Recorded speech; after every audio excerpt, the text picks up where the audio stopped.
Hello and welcome to the Qualified.One podcast number 38. And today we're talking about what is good for business.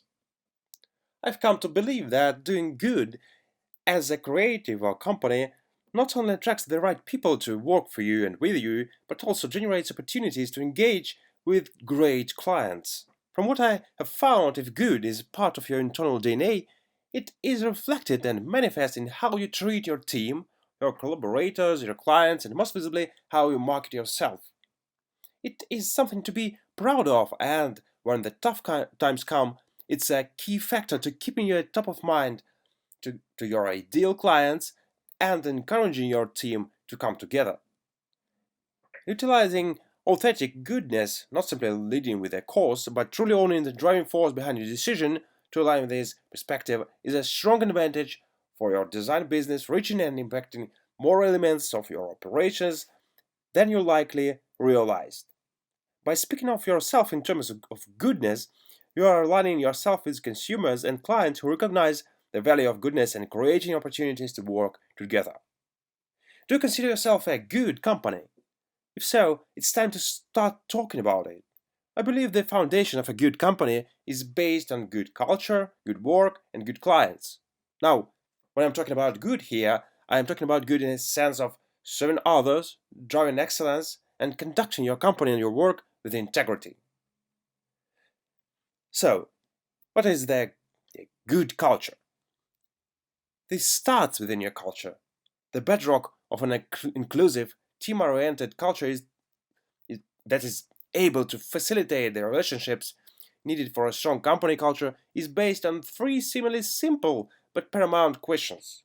Do I feel safe? Do I matter? Do I belong? Creating an environment for employees to be able to answer yes to each of those questions is mark of a good culture and intrinsically necessary for employees to stay engaged, aligned, and invested in their workplace. Why does this matter? Well, here are just three facts. The first is engaged employees are 87% less likely to leave the organization than the disengaged.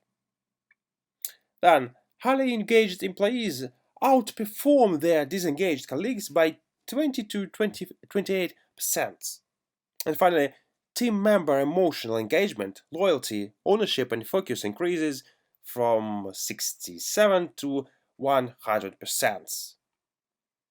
Spend some time with your team and ask these questions. See where you stand. But one of the most important parts of culture change and alignment is this difficult truth. You can't shift your culture without being willing to change yourself. Are you ready? Now, let's talk about a good work.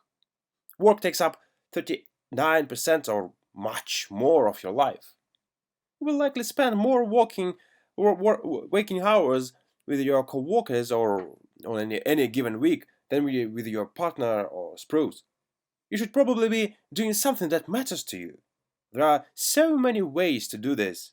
The great news is that you need to do what works for you and your culture. That is key. Some of the questions to explore with the concerns to work are: first, can you do a project that is aligned with who you are or want to be? Now, does a percent of your work align with what you're passionate about? And think about the work you are doing now. Does it have the impact you would hope it to have?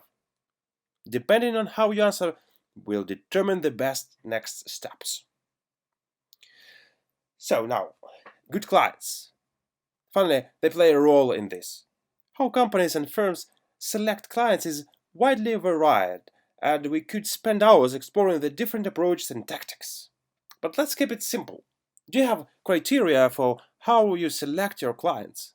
Do you actually use it when times are tough, meh, and great? These questions can be as simple as, for example, is this work company aligned with us culturally? The second question is, will this work be profitable? Am I passionate about it? Will it attract other work? Will this challenge you or us? Will it help me or us develop or evolve our careers? Will you miss anything important with family or loved ones? These questions may be more complex or simple, but make some gateway test for every project to pass. As a rule of thumb, we make sure each project we take on passes at least 3 of these questions. A good measure is to look at your team, work, or clients and strive for a balance that works for you. What does contentment or happiness look like for you? One thought is happiness is when think, what you say, and what you do are in harmony.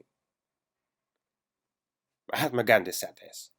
Whatever you do, make sure your good is more than just a mantra or marketing message. Put it into practice and watch the impact it makes on your culture, work, and clients. You can also take an extra step in how your company is structured and ran. We made the decision to become a certified B corporation, which is a movement of business who envision a global economy that uses business as a force for good. For more on that, go to our post about that or to B Corporation website. If you want to connect and further explore the importance of good in your company, let's talk, and together we can work toward a better way to do business. It was a podcast by Justin Ahrens